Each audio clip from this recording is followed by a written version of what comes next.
What are you going to do when this partnership fails? This was a simple question, but coming from two of the most respected and successful venture capital investors, Mark Andreessen and Ben Horowitz, it felt like a one-inch punch. They were doing due diligence before they invested in the Series C financing round of my 4-year-old startup, Clickable, and I honestly did not have an answer. I had never considered that reality. I was going to will it to work.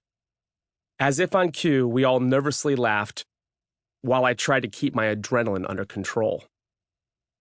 As an entrepreneur, over the past 20-odd years, I have worked relentlessly and experienced modest success in building several venture-backed startups.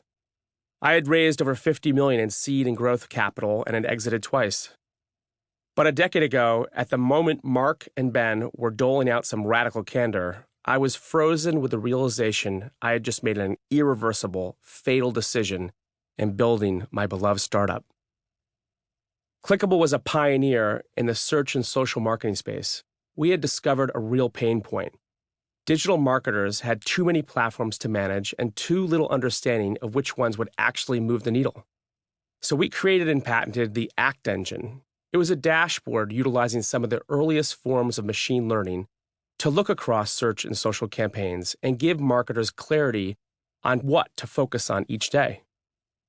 We were in the right place at the right time and quickly raised over $22 million in Series A and B financing rounds from some of the most respected venture capitalists in the world. But early on, we spotted a problem with our product-to-market fit. There were actually two groups of customers who needed us: large enterprises, who wielded the vast majority of online marketing spending, and smaller businesses, who felt the same pain but had much less money to spend on a solution. The obvious fix would be to target the large enterprises. Any entrepreneur will tell you their ideal customer is rich and in pain.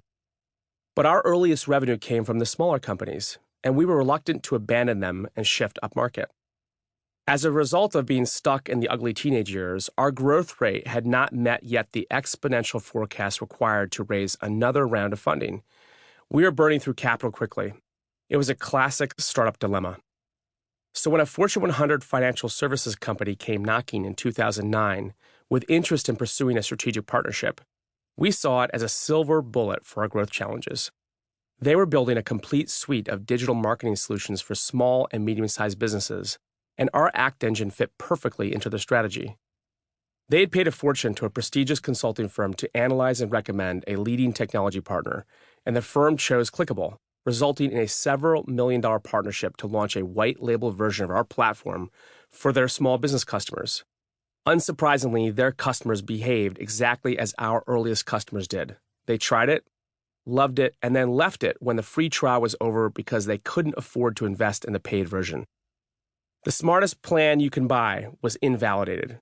The partnership couldn't solve our problems. Instead, it amplified them. This is exactly what Mark and Ben predicted.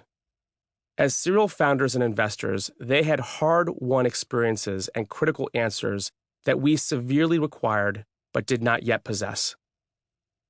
Convinced we could still reboot Clickable's growth, I embarked on a quest to learn from the world's best living entrepreneurs. I wanted to understand how the most successful founders decided to bet their lives on a business, and then what they did in the first 5 years to keep those companies alive and thriving. What began as a series of conversations with entrepreneurs like Elon Musk, Reid Hoffman, Sarah Blakely, Robin Chase, Steve Case, and more than 40 other incredible founders turned into my last book, The Startup Playbook. What I learned was that while each founder's startup journey was unique, they all had a nearly identical collection of mindsets and lenses they used to discover the root of a customer problem and to scale a solution into a business. These growth mindsets were distilled into a framework I call the 5 lenses. We'll dig into 3 of these lenses in Chapter 7. Most entrepreneurs will tell you the best ideas and the biggest opportunities are often discovered by someone in the right place at the right time. And in this particular story, that place and time was at the TED conference in 2010, eating breakfast with Beth Comstock, then SVP and Chief Marketing and Commercial Officer of General Electric. It was 2 years before I'd ultimately sell Clickable.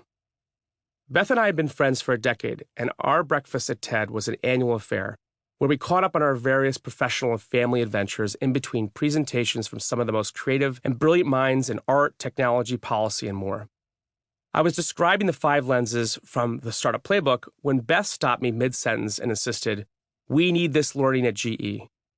She had long owned the disruptor role at the conglomerate, leading the digital transformation efforts, including overseeing the founding of Hulu, and environmental impact work, including creating the Eco-Imagination initiatives, and had recently stepped into the chief commercial officer role.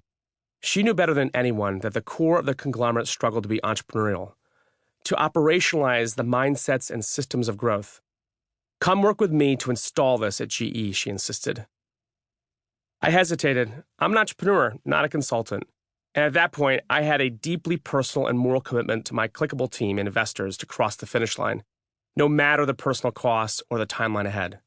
So we put the idea on the shelf. But 2 years later, after we sold Clickable, and just months before I published the Startup Playbook, Beth asked me to join her keynote panel at GE's Global Leadership Meeting in Boca Raton, Florida.